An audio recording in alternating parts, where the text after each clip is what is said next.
के दिन हमारे बाजार के ऊपर कैसे देखने को मिलने वाला है, ये देखना काफ़ी इंटरेस्टिंग यहाँ पे होने वाला है। बिकॉज जैसे मैंने आप लोगों को कहा कि सारी खबरें कब आई, मार्केट बंद था तब। मतलब हम कह सकते हैं उसका जो रिएक्शन है वो अभी भी पेंडिंग है, ठीक है। और इसमें एक प्रॉब्लम, मतलब हम कह सकते हैं इसमें एक दिक्कत क्या हो गई कि यस, इतने सारे जो खबरें आई है वो एक साथ आई है। अभी एग्जैक्टली कल क्या होगा, पॉजिटिव इंपैक्ट नेगेटिव इंपैक्ट होगा नहीं होगा, बहुत सारी चीज़ें, यू टर्न जैसी चीज़ें देखने को आप मिल चुकी है, ठीक है। तो सारी चीज़ें अभी स्टेप बाय स्टेप में आपके सामने यहाँ पे रखने वाला हो। तो डेफिनेटली हम कह सकते हैं कल का दिन तो मतलब बाजार के लिए काफ़ी ही इंपॉर्टेंट यहाँ पे होने वाला है। जैसे कि अगर मैं बात करूँ, देखो फ्राइडे के दिन अमेरिकन बाजार 300 पॉइंट डाउन देखने को यहाँ पे मिला था, ठीक है।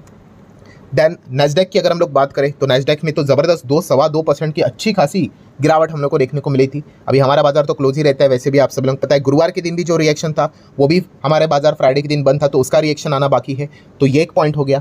देन अगर हम लोग बात करें दोस्तों तो पॉवेल जी का स्टेटमेंट आप सब लोगों को पता है, इसके ऊपर तो मैंने डिटेल में वीडियो भी बना दिया, ठीक है। रिसेंटली पॉवेल जी ने जो टेक्सास जो रहता है वहाँ पे उन्होंने जो स्पीच दी है, क्या बोला उन्होंने वहाँ पे कि अमेरिका की इकोनॉमी काफ़ी मजबूत है, ठीक है।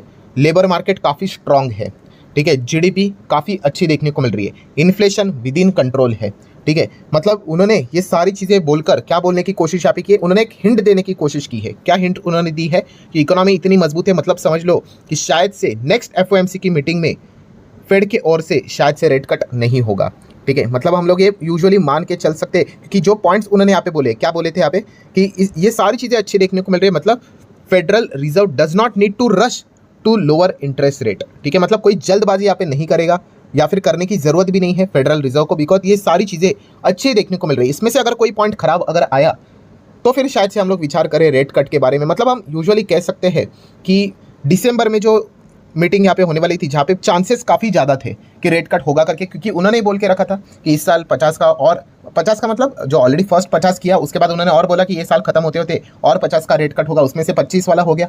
मतलब वी आर एक्सपेक्टिंग कि भाई और 25 का हो ही जाएगा, बट उसके बाद अभी ये स्टेटमेंट देखने को यहाँ पे मिल चुका है। सो डेफिनेटली दिसंबर की जो फेड की मीटिंग होगी उसमें रेट कट के चांसेस अभी काफ़ी लो नज़र आ रहे हैं, आप ऐसा भी यहाँ पे कह सकते हो। तो ये पॉइंट भी हम लोगों को देखने को मिला।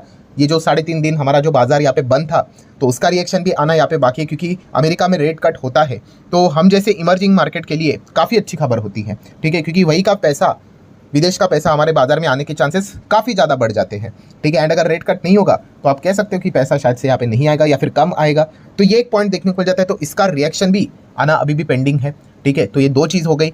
देन अगर हम लोग आगे बढ़ेंगे तो मूडीज़ की रिपोर्ट आई थी, हमारे इकोनॉमी से रिलेटेड उन्होंने अच्छी बातें सामने रख दी, ठीक है। वो उनकी रिपोर्ट है कि ये साल की बात करें 24 के हिसाब से 7.2 का ही ग्रोथ वो एक्सपेक्ट कर रहे। नेक्स्ट ईयर 25 के हिसाब से बात करें तो 6.6, एंड फर्दर नेक्स्ट 26 की बात करें तो 6.5। मतलब ओवरऑल उन्होंने कहा है कि इंडिया का परफॉर्मेंस ग्रोथ स्टोरी इंटैक्ट रहेगी, अच्छा ही परफॉर्मेंस रहेगा।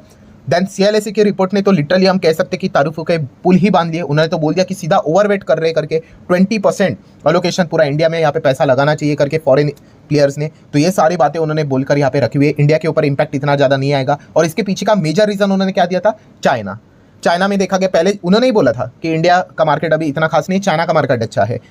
वेरियस रीज़न उन्होंने बोले थे, अभी उन्होंने यू टर्न ले लिया। इसके पीछे का रीज़न उन्होंने बोला था कि भाई ट्रंप आ गए हैं, और ट्रंप अगर आएंगे तो चाइना को तो भाई परेशानी करनी यहाँ पे पड़ सकती है, क्योंकि उनका पास्ट रिकॉर्ड चाइना के खिलाफ वैसे ही रहा है, एंड इलेक्शन से पहले भी उन्होंने बहुत सारे दावे करके यहाँ पे रखे हुए थे। तो ये चीज़ें मोस्ट प्रोबेबली यहाँ पे हो सकती है। चाइना के ऊपर काफ़ी सारे रिस्ट्रिक्शंस आ सकते हैं, टैरिफ लग सकता है, टैक्स लग सकता है, बिजनेस करना उनके लिए मुश्किल हो सकता है। ऑलरेडी उनकी इकोनॉमी टफ टाइम से गुजर रही है। सो इंडिया ही एक अच्छा विकल्प देखने को मिल रहा है, जहाँ पे ट्रंप का जो भी पॉलिसी रहेगी उसका नेगेटिव इंपैक्ट हमारे ऊपर इतना ज़्यादा नहीं होगा। तो ये कुछ पॉइंट्स सीएलएसए ने अपने रिपोर्ट्स में यहाँ पे सामने रखे थे, उसके ऊपर भी मैंने डिटेल में वीडियो यहाँ पे बनाया था। सो डेफिनेटली सीएलएसए की बात करें, मूडीज़ की बात कर ले, जेफरीज के क्रिस वुड की बात कर ले, इन्होंने हमारे देश से रिलेटेड, इकोनॉमी से रिलेटेड अच्छे कुछ पॉइंट सामने यहाँ पे रखे हुए। तो ऑब्वियसली जो सबसे बड़ा अभी का सरदर्द बन चुके हैं फॉरेन इंस्टीट्यूशनल इन्वेस्टर, जो हमारे देश से लगातार एग्जिट करते ही जा रहे, इन्वेस्टमेंट निकालते ही जा रहे, ऑब्वियसली कोई हमेशा के लिए नहीं होते, ये प्लस माइनस करते रहते हैं, ठीक है। अभी फिलहाल माइनस ही कर रहे हैं, तो प्लस करने के लिए अच्छी खबर आनी चाहिए। तो इतने बड़े विदेशी ब्रोकरेजेस, रेटिंग एजेंसीज ने ये पॉइंट सामने रखा हुआ है इंडिया से रिलेटेड। सो क्या अभी फॉरेन इंस्टीट्यूशनल इन्वेस्टर का मन बदलेगा? जो लगातार वो अक्टूबर मंथ से बिकवाली कर रहे थे, तो क्या वो रुकेगी? ये भी रिपोर्ट हम लोग को कब देखने को मिली? ये 3.5 दिन की जो छुट्टी चल रही थी तभी देखने को मिली है। तो इसका इंपैक्ट भी क्या कल हमारे मार्केट के ऊपर कोई पॉजिटिव पड़ेगा या नहीं पड़ेगा, वो भी एक देखने वाला काफ़ी इंपॉर्टेंट पॉइंट यहाँ पे होने वाला है। तो इसको भी नोट करके चल लेना।